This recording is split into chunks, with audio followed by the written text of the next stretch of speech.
Good morning students, welcome to the class.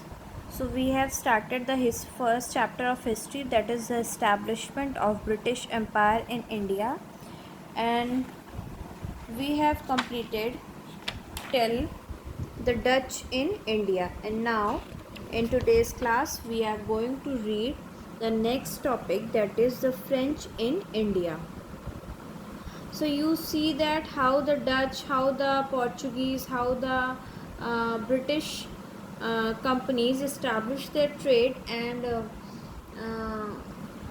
empire in India, and now see the how the French established its kingdom and trade routes in India. Following the other European nations, the French established the French East India Company to trade with India, and the East Indies Company to trade with India and the East Indies. This company set up its factory at Surat and Masulipatam in 1674. The French established Pondicherry and made it their headquarters.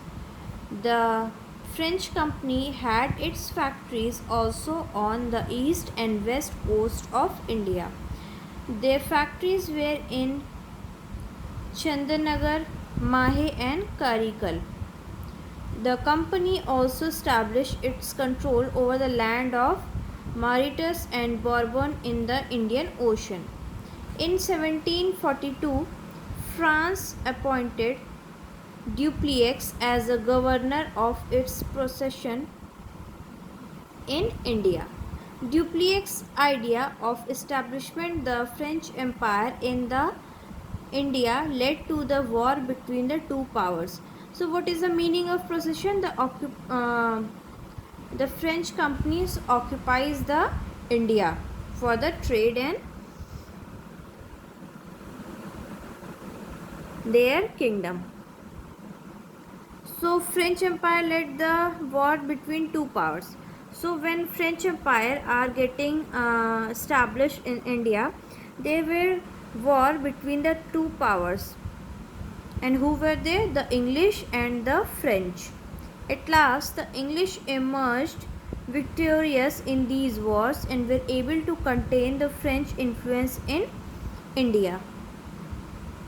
So who win the war? English, and they were emerged as a victorious these wars and were able to contain the French influence in India. Now next is the English East India Company. So we will start this topic in our tomorrow class.